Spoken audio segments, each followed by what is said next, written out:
My name's Joe, and I'd like to welcome you to the Miller House Museum. And on behalf of myself and the staff, have a holly jolly Christmas. If you haven't had any of the treats yet, we'll wish you a holly jolly Christmas once again when you do. First of all, if I may, small announcement. Our next show, April 15th, Danny Rader, Grass Between the Rails, another Humanities Iowa program. They're always good. This program celebrates... Pardon. Hang on a second. Let me get this. No. Okay, well, I'll remind everybody. Thanks for calling. Please set your phones to wiggle. Don't let this happen to you. Okay, that wasn't reaching too far for a gag, was it? Some people think it is, you know. I think it hits the spot every time. Well, anyway, real quick to get back. Danny Rader, Grass Between the Rails, Humanities Iowa program, as is our program today. It celebrates Iowa's railroad history, and lucky you're sitting down, in story and song. Ooh. So this guy's kind of like the Gene Autry of Iowa Rail, I guess. He's going to be doing some local stuff and some genuine Iowa stuff as well. And now, often when you're stuck in this position, as I am, by the way, here's the thing. Even if it's a presidential election, don't bet on what you think is a sure thing, because you might lose and then you'll be stuck announcing programs like I am right now. Okay.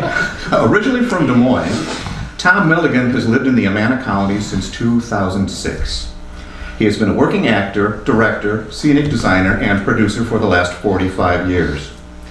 His resume is a roll call of Des Moines and Amana Colony's area theaters, including Charlie's Showplace Dinner Theater, the Des Moines Playhouse, Ingersoll Dinner Theater, Drake Opera, Drama Workhouse, the Old Creamery Theater, the Iowa Artists Company, as well as many other arts groups around the state. Tom joined Humanities Iowa Speakers Bureau 18 years ago, and with his one-man show, Grant Wood, Prairie Rebel. Since then, he has added 2 more presentations to his offering. You know, I usually ad-lib these things and they work out so much fun. In 2016, Humanities Iowa partnered with the Iowa Department of Natural Resources to invite Tom to write and perform this presentation about J.N. Ding Darling. We'll all find out. 2-time Pulitzer Prize-winning editorial cartoonist for the Des Moines Register, as well as a nationally known conservationist. Good for you, my friend. This one-act play entitled The Art of Conservation, A Visit with Ding Darling, was first presented at the 2016 Iowa State Fair and has been touring with Iowa shows, and it's booked till 2019. So lucky you got your tickets here today. Today's program is part of the Democracy and the Informed Citizen Initiative, administered by the Federal State Humanities Council. The initiative seeks to deepen the public's knowledge and appreciation of a vital connection between democracy, the humanities, journalism, and an informed citizenry. We thank the Andrew W. Mellon Foundation. Have you ever wondered what the W stood for? Because it stands for water, I think it's hilarious. The Andrew W. Mellon Foundation. It's right here. I didn't make that up. It wouldn't occur to me. You know, for their generous support of this initiative and the Pulitzer Prize for their partnership. And this, it's written down here, but this comes right from my heart, and I think everyone feels the same way. What better way to learn history than to hear from the person who helped create that history? So please welcome J. Ding Darling. Thank you.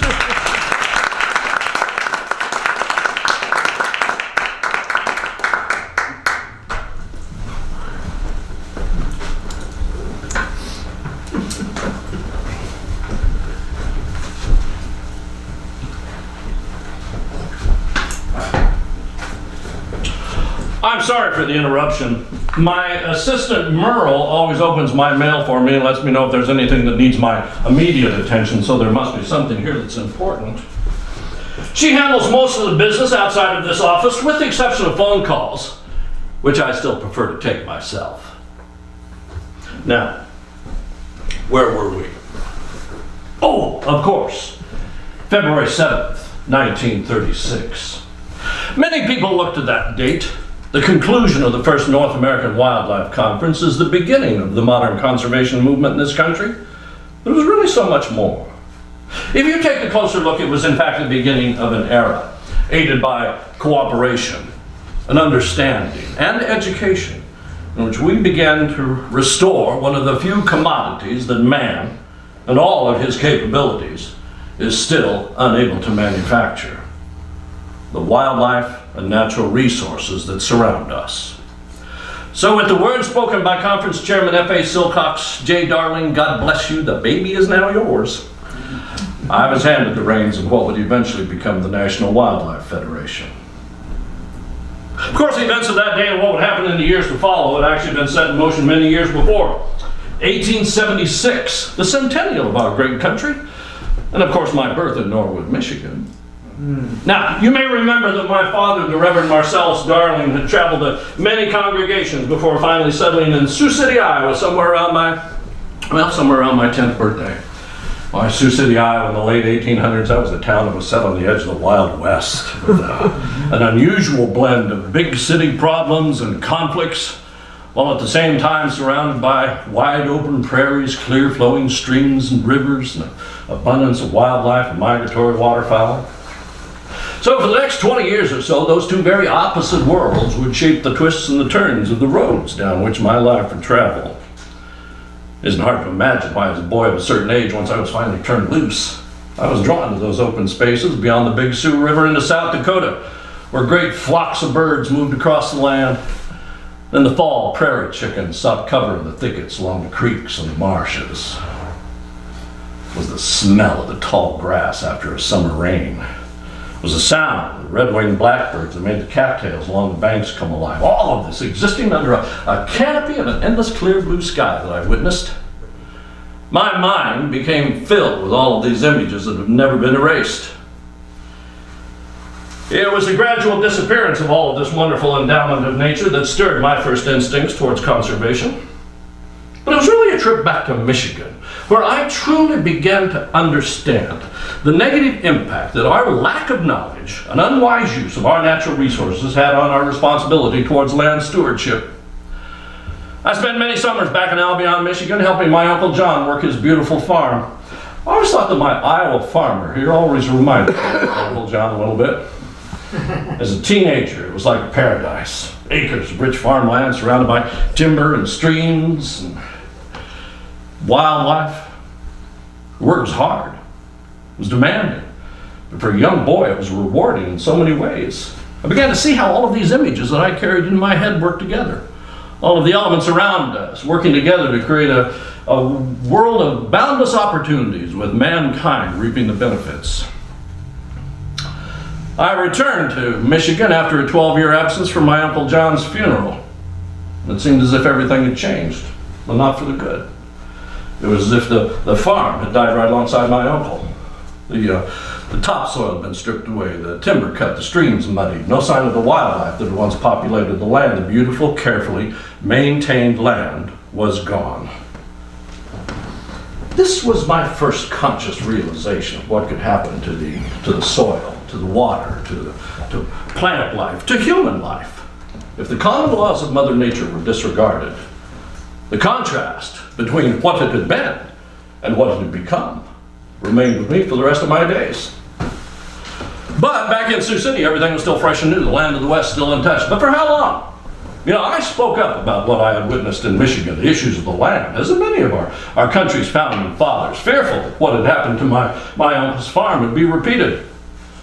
My concerns were met with comments like, well, Uncle Sam's rich enough to give us our own farm, let us get ours while the getting is good. All it takes to be a good conservationist is to have been awake and witnessed what has happened to our minerals, our trees, our soil, our water, our plant life, animal life over the last 50 years, and you'll be a conservationist from fright. And that was me. But for all of this indifference, I still found that Sioux City remained a part of the roadmap of my life. Eventually finding myself in the right place at the right time with a college education as broad as the open prairies. Medicine had always been an interest of mine. A goal that just always seemed just slightly out of reach.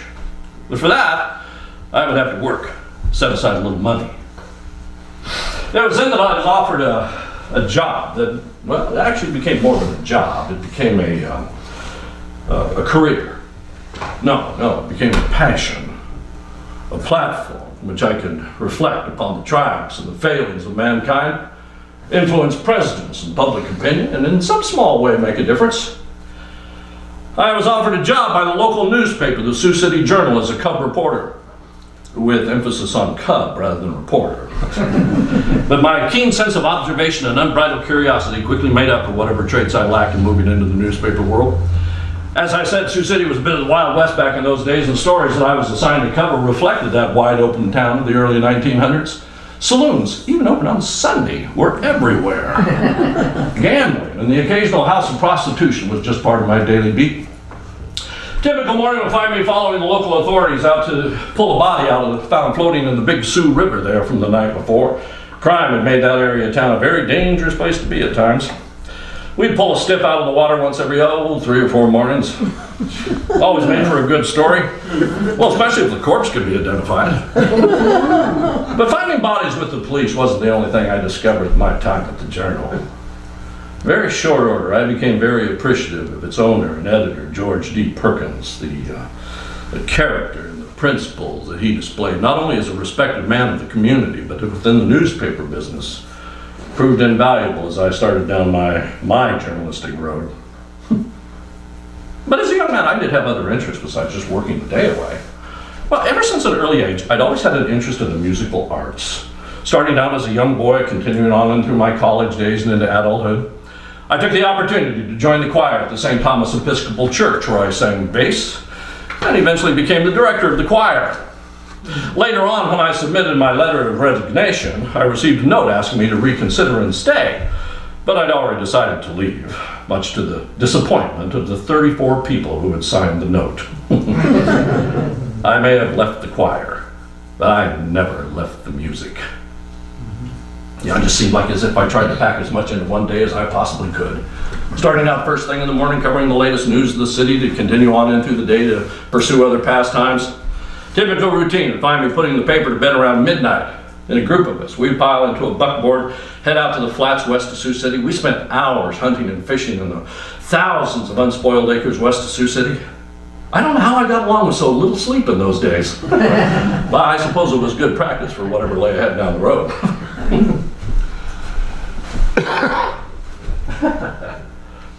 Yeah, as I said, I was a young man with many interests, and one of my favorites probably helped land my job at the Journal.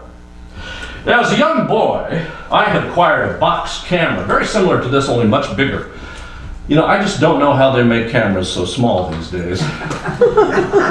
Anyway, I began exploring the world around me through photography. Now, one of the areas that I was assigned to cover on a regular basis was the proceedings inside our local courthouse, writing lively accounts of events that went on inside those hallowed walls of justice. Well, after having written one such story, my editor ordered me to go back the next day with my camera to capture an exciting moment to run with the next day's edition. Well, I hauled my bulky equipment up the stairs, I set up my camera, I waited for just the right moment, but before I could get a shot off, one of the attorneys spotted me. And he let out a whoop, chased me out of the courtroom, down the stairs, out to the street. When I arrived back at the Journal, I had my story, but no photograph to accompany it for the next day's edition. You know, when I think back now, the solution to that problem probably changed the course of my newspaper career as much as my visit to my Uncle John's farm changed my views on conservation and wildlife around us. Painting, sketching, drawing had always been part of what I'd always enjoyed, rarely without a sketch pad in hand, always working to capture the right moment and the people around me. Now, many of those sheets and scraps of notebook paper filled with those images had found their way back to my desk at the Journal. Among them, I found an image of the attorney that I had worked on earlier, the one who had been so agitated in the courtroom. So with the approval of the editor, they ran my artwork the next day with the story. Well, it created such a stir that they began to run my artwork on a regular basis, leading to a series called Local Snapshots, and eventually another one titled Interviews That Never Happened. When I think back now, it's almost as if one of the two roads that was my life had taken a severe turn and sent it headlong towards the other. Well, over time, my work at the Journal began to attract attention outside of the Sioux City area.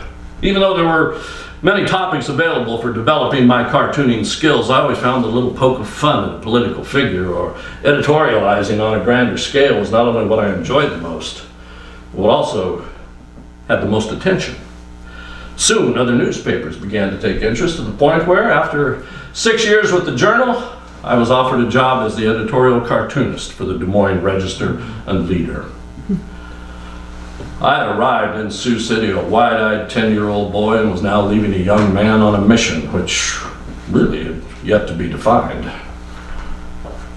But I wasn't leaving alone. Remember, I did say I had other interests. I married Miss Genevieve Pennington on October 31st, 1906, and we have remained at each other's side from that moment on.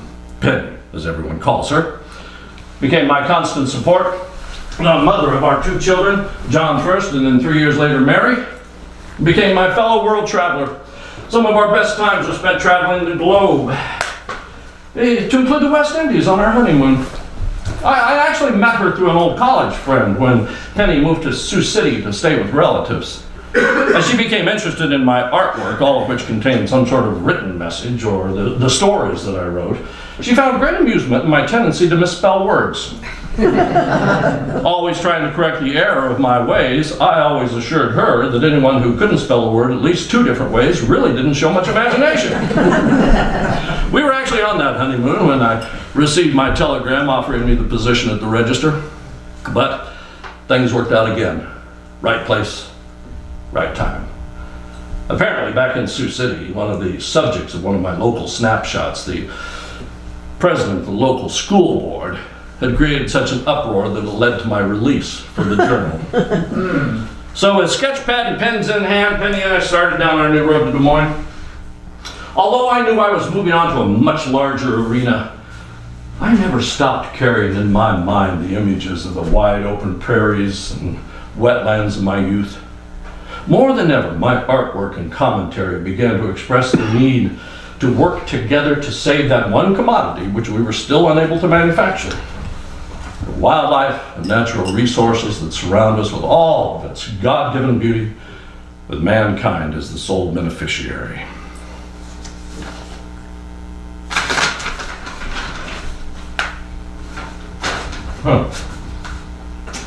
Well, this is interesting. I've only mentioned my college days in passing, but one of the letters this morning is an invitation to a reunion back at my alma mater, Beloit College in Wisconsin. Now, I did graduate, in somewhat of an unorthodox fashion. Now, I enrolled, just as all young men did, but very quickly the extracurricular activities soon began to outweigh the actual attention to classwork. I started playing instruments in different bands. I started singing in different vocal groups. I actually got a job as the art editor for the local yearbook, the Codex. Well, very quickly, the pages of the Codex were filled with very rough but easily recognizable images of the college's professors, to include the president, portraying them as everything from the devil to male ballet dancers dressed in tutus standing in line. Created quite a stir on the relatively conservative campus. After the next faculty meeting, the minutes read, "It was voted that Mr. Darling be suspended for a year due to irregularities in attendance and poor scholarship." But I did go back and graduate after that year, which is probably what prompted this invitation. The fact of the matter was, I just wasn't a very good student. You know, but there was one thing that did come out of that episode that stayed with me for the rest of my days. In a somewhat vain attempt to hide the identity of the yearbook's contributing artist, I shortened my last name. I removed the ARL and replaced it with an apostrophe. So it became D''ing. As a result, I would become known locally as J. Ding Darling. But eventually around the globe, everyone knew me just as Ding. When I arrived at the Des Moines Register and Leader, I couldn't have found myself in more welcoming arms than those of the publisher and editor, Gardner Coles. It almost seemed as if we were cut from the same cloth. Our backgrounds and experiences were matched only by our need to see this joint commitment to see this struggling newspaper survive in spite of all of its own internal problems. Both Coles and I shared the same need. Both of our needs depended on that newspaper to become a well-respected member of the journalistic world. But what appealed to my senses most in starting into this new arena was the immediate editorial freedom that I began to feel. Coles gave me free rein to express my views, even though they never did quite match up sometimes with the less conservative views of the rest of the editorial staff. Very short time, my daily front page cartoons dealing with everything from policies to politics to conservation became a morning ritual for the ever-growing number of Register and Leader subscribers. For both Coles and I, our efforts began to pay off. My first cartoon appeared on October 31st, 1906 and was met with an immediate negative reaction. Somehow, without actually meaning to, I had somehow managed to offend both the soft coal industry of Des Moines as well as the Roman Catholic Church. Now, although both sides expressed their discomfort with being associated with one another and my apparent misunderstanding of the meaning of the word Des Moines, I was more concerned about upsetting the church than I was the pollution-producing soft coal industry. It was my first cartoon in Des Moines, and people would see what would become my no-holds-barred, tell-it-like-it-is, down-to-earth approach that I would take on people and events of the day. Famous people and their actions, or sometimes their inactions, became the source of many of my cartoons. Over time, I came to work with many national influential leaders. Some of the men I got to know first as friends, men that I respected, two of which would go on to become president of the United States. But I still respected them. One such person was Theodore Roosevelt. Teddy Roosevelt, the man who would become my friend, who I would ride horses with at Oyster Bay and eventually become president of the United States, represented everything I saw both good and bad about the conservation movement in this country. He was a staunch conservationist whose strong political influences are still felt today. It was once said, with only slight exaggeration, you can date the beginning of the modern conservation movement in this country to the arrival of Theodore Roosevelt in the West. Teddy spent many summers ranching in the hills of western North Dakota near Medora. He was surrounded by the beautiful landscape and the beauty of the land and the wildlife. Well, it was the same experience that I'd had in the land west of Sioux City growing up as a young boy. We both saw the beauty of the land, the need to keep it protected, as if untouched. But we also saw the effect of man, the impact of civilization. Ted left a deep impact and an endless resolve. His mission for conservation education and working together to save the beauty of the land eventually helped lead to the creation of the National Park Service, to include a national park that bears his name in those same North Dakota hills. We remained friends over the years. He appeared in my cartoons many, many times, mostly in the political arena where no one spared the wrath or humor of my pen. I was actually working on a deadline and utter exhausted from commuting back and forth between New York and Des Moines when I heard a faint knocking on the outer door of my office. It was my editor with news that would put me into an emotional coma. Theodore Roosevelt had died that morning, and I was to drop everything that I was doing and come up with something appropriate to run as a tribute in the next day's edition. Well, finding everything that I started all fell short of the mark and ended up on the floor around my drawing table, we decided to go with the first image that I had created with plans to improve upon it at a later date.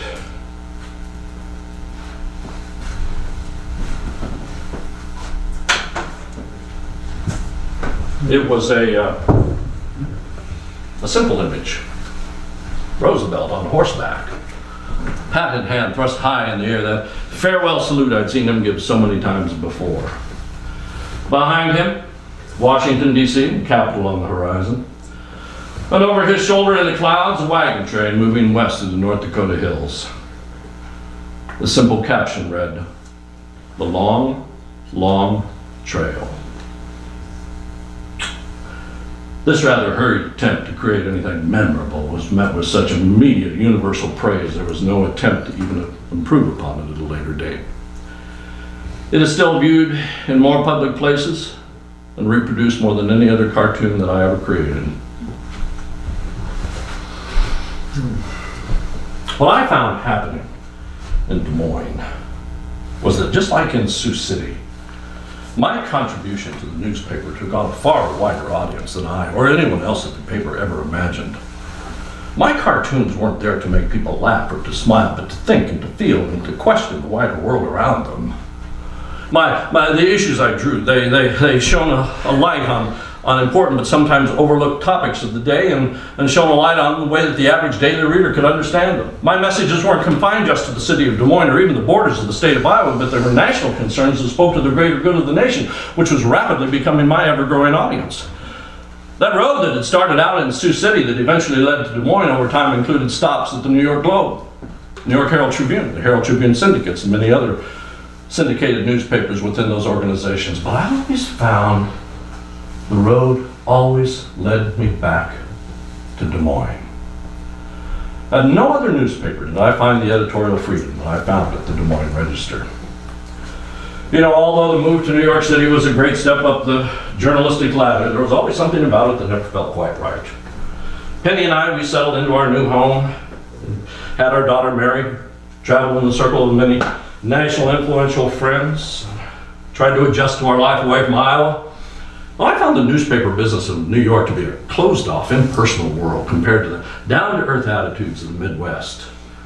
The freedom that I had felt at the Des Moines Register was quickly replaced by the desire for me to choose subject matter which more closely related to the editorial views of the newspaper, to include a comic strip, which I adamantly resisted. Finally, after 2 years, Penny and I, we returned to Iowa and the Register. Although from that point on, my work would take me many places on our travels around the world, from that point on, we always proudly considered Des Moines, Iowa, our home. Didn't take long to settle back in here behind my desk on the 11th floor of the Des Moines Register, and also to take up some of those other outside activities I had always enjoyed as a boy. I joined the Wakanda Saddle Club. I actually helped start the first Iowa chapter of the Isaac Walton League. You know, I was one of the first Iowans to get a pilot's license to learn how to fly. I have a picture of me around here somewhere, aviator outfit on, leather helmet, goggles and all. Remind me sometime, I'll see if I can find it. You know, all of the times that I drew, all of my drawings didn't always contain the famous and influential people, but sometimes people just important as well. My family. I remember a time I drew a picture for John when he was away at college. It was actually an image of me pushing a large wheelbarrow up a hill with a Valentine as its load. Sometimes my grandson would receive messages from me in art form, such as a big elephant looking down at a small child with the caption reading, "Hello, Kippy, give me a peanut." I did a lot of my work at our home there on Terrace Road in Des Moines, a second floor nook called Monk's Corner. Many times I'd sit down below that corner, I'd play my accordion, waiting for ideas to float up to the drawing table. I've learned much from the lessons of life, but one of the most important is that strength of and love for family is paramount in building a successful society. Those are good words, even for today. Well, back now at the Register, what had started out in Sioux City as an occasional poke of fun at a political figure or the comment on the nature of society within a given community took on a much wider commentary. I began every day by reading at least 6 newspapers. I called upon the workings of medicine and biology and the books of the Bible. My keen sense of observation and the love of out of doors to inspire the images that I created. And it seemed like there was no place in greater need of attention than the Midwest in the 1920s. I tried to use my influence to address issues as complex as conservation, the draining and tilling of wetlands. I took on the plight of the wildlife population and unrestricted warfare on migratory waterfowl, on the struggles of the Midwest farmer and his family in the middle of the coming Depression. I challenged daily the political environment in Washington, D.C. on all of these issues, as well as many other issues at the time. The 40-hour work week, antitrust laws, the policies of Roosevelt's New Deal, international neutrality, as well as issues facing them right there in their own backyard. Poor roads, harsh winters, and the personal cost of war. But more than the issues, it was sometimes the people behind them. the policymakers, the people making the decisions, that was the focus of my work. But I also looked for the good in people as well. In fact, it was probably that focus that helped me win my first Pulitzer Prize in 1924 for cartooning. Quite an honor for a young boy from Sioux City with a sketch pad under his arm. In the good old USA was a 4-frame cartoon paying respect to 3 men of honor. Herbert Hoover, mining engineer and economist, Dr. Frederick Peterson, neurologist, and Warren G. Harding, President of the United States. Each frame depicted their lowly, humble beginnings, as well as their humanitarian contribution to mankind. The final frame read, "But they didn't get there by hanging around the corner drugstore." A comment on hard work and a life well lived. I received my second Pulitzer Prize in 1942, and to be perfectly honest with you, at the time, I didn't really remember drawing it. It wasn't until I went back to my files that I found the image of Washington, D.C. and the Capitol buried under mountains of paperwork and reports that took the prize. Although I have to tell you, I did question the members of the panel that it was the best cartoon of the year. But I took the prize anyway. You know, over the years, many people appeared in my drawings many times, mostly for their questionable deeds and actions, but sometimes people appeared for their good work as well. You know, one such repeat face was that of Herbert Hoover. Fellow Iowan and former future president, he met him when he was 1919 in Des Moines. We became good friends, and I approved of most of the policies that he initiated. Even our families became good friends. In fact, after a visit to the White House shortly after the inaugural by our family, Mrs. Hoover wrote, "With warmest regards to Mr. and Mrs. Darling and the 2 dinglings." I'm reminded of the time when he and I went horseback riding in the Great Smoky Mountains. With great effort, we were able to separate ourselves away from Herbie's bodyguards, and we spent the day at the top of the mountain alone. The wonderful view, the fishing for our lunch and companionship was topped only by watching the Secret Service agents on horseback below us scouring the area looking for him. It's the only time I ever saw the man totally happy and unrestrained. Oh, remind me sometime, and I'll tell you a story about a pact between Mrs. Hoover and myself in regards to the way that I signed my name. It's really a great story. Well, it seemed that no matter how many leaders I drew or how many issues I brought to the attention of my readers, especially in the area of conservation, very little was being done. The Pulitzer Prize winning cartoon had yet to be drawn that could save the dwindling duck population or the wetlands to which they had migrated. But then suddenly something happened. That those 2 roads that I've been traveling had come together and started to make a difference. Now, at the time, most state conservation policies dealt with short-term programs, and it was clear that they needed to be replaced with long-range planning and protecting our natural resources and carried out by qualified men in the field, not some politician only interested in a 4-year term. In short, politics needed to be taken out of the picture. Now, in 1931, the Iowa General Assembly established the first Iowa State Fish and Game Commission, of which I became a member, and after some initial confusing, chaired the group as its first commissioner. Finally, after all this time, the cartoonist had become the conservationist. The first real issue we faced in 1932 was one that I really hadn't expected, but actually opened the door to one of the leading issues at the time in conservation: the lack of education. Now, the reality, as a non-political group, there was not just enough specially trained people to run the programs, scientifically trained people to run the programs, as well as do the administrative work for the commission. So after giving it some thought, I felt that there was only one thing to do. So, a proposal in hand, I headed off to Ames, Iowa to visit Mr. R.M. Hughes, the president of Iowa State College. Now, the plan was for a joint 3-year program between the commission and the college, aiding and assisting students who were studying wildlife conservation. Now, the college would provide the services, salaries, and facilities valued at $10,000, and the commission would be responsible for securing another $6,000. I was so convinced of this that I donated $9,000 of my own money over a 3-year time just to make sure that this program worked. Dr. Paul Arrington, former student of nationally known conservationist Aldo Leopold, became the first leader of the Cooperative Wildlife Research Unit. Together, we began to train the leaders who would train the leaders who would lead the conservation fight in the future. It was the beginning of an era of cooperation and understanding in which we began to lead the way in conservation in the United States, and Iowa was on the forefront leading that fight. Under the direction of Aldo Leopold, we began working on a 25-year comprehensive conservation program for the people right here in the state of Iowa. The merging of several conservation groups became out of that commission's recommendations. We were starting to make a difference. People were starting to notice, and the politicians were beginning to pay attention.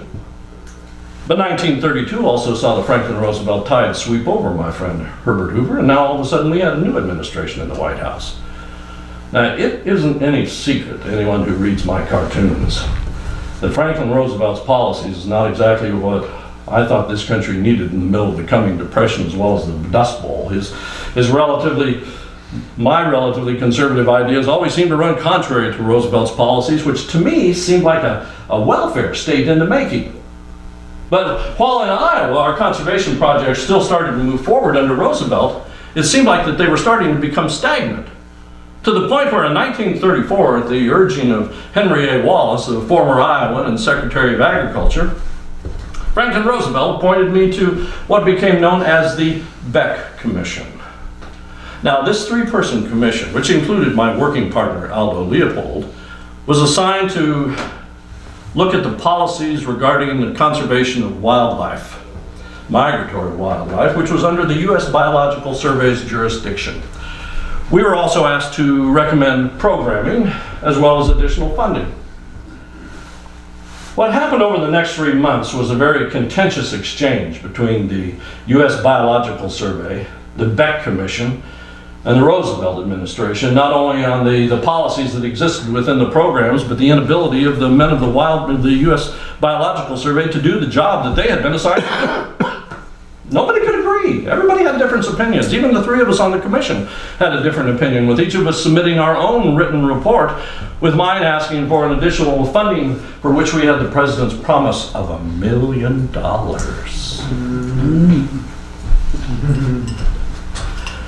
When I arrived back in Des Moines, it seemed like very little had been done. I hadn't been back here at my desk very long when, much to my surprise, I received a telephone call from Henry A. Wallace telling me that Franklin Roosevelt wanted to appoint me as the chief of the U.S. Biological Survey, the same commission that I had helped to investigate. Strange bedfellows indeed.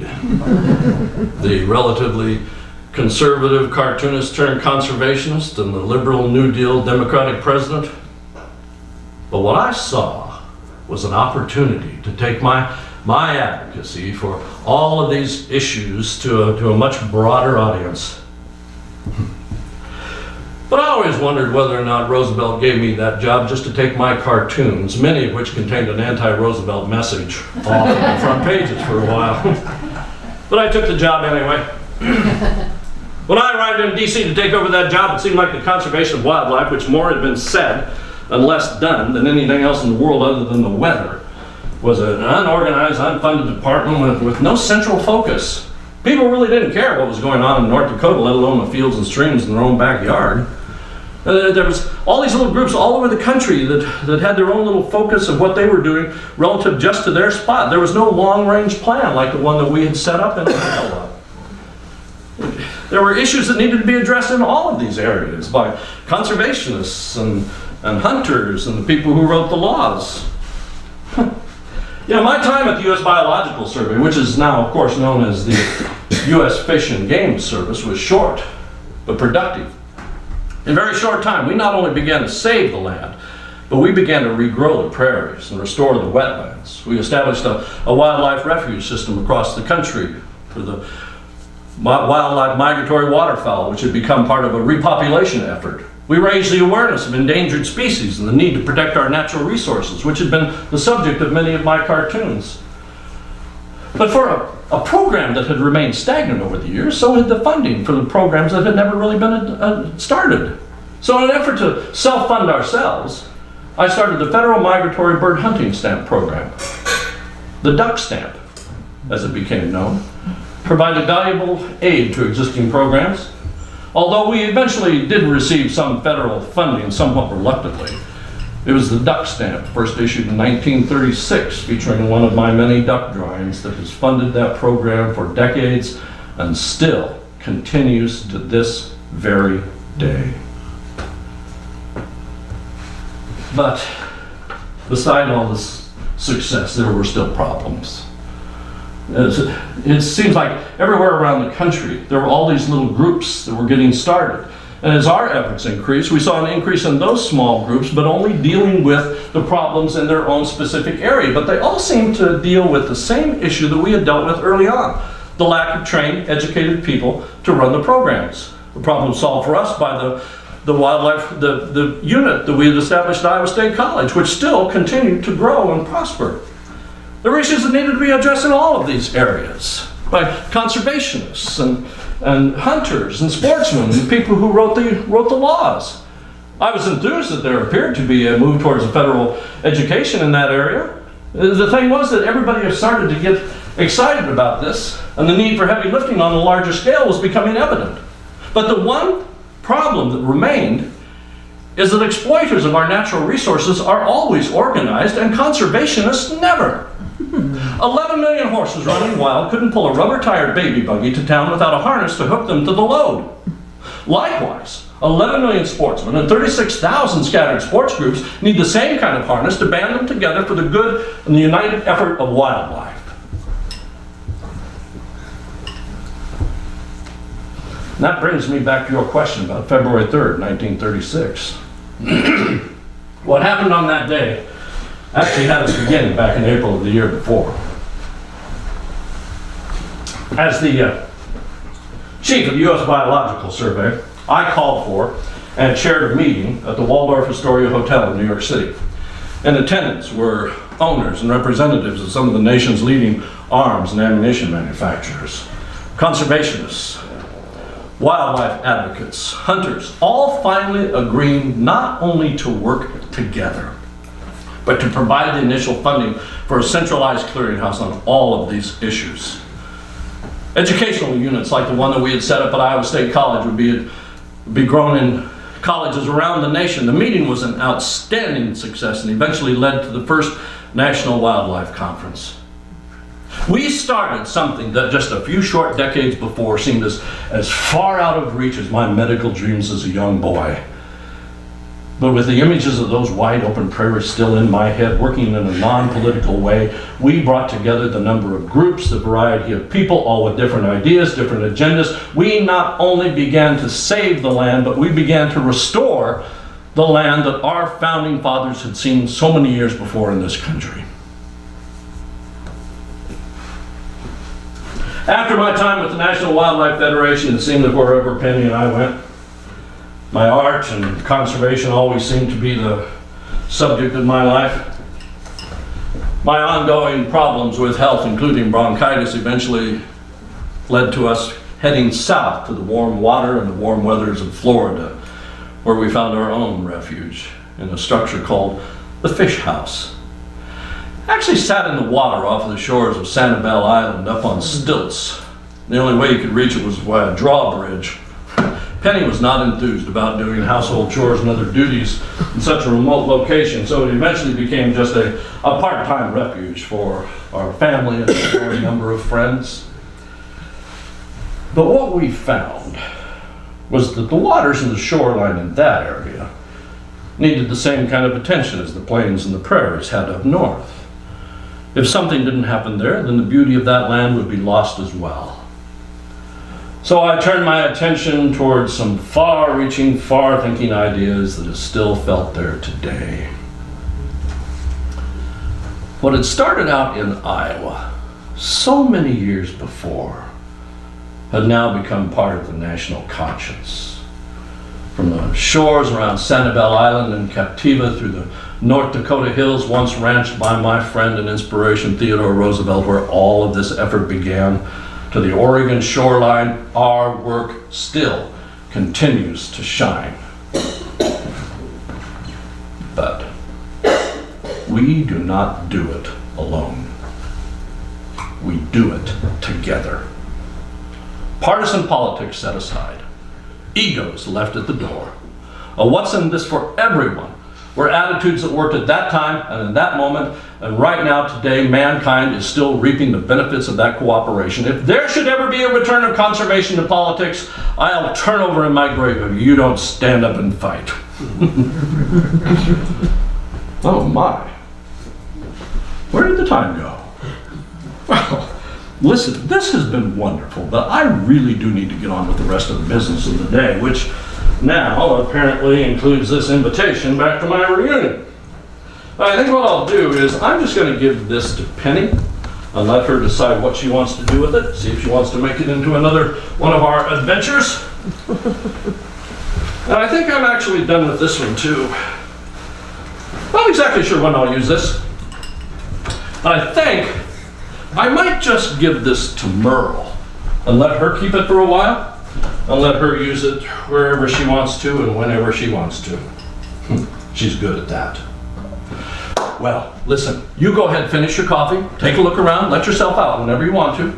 I've got to run. Bye now.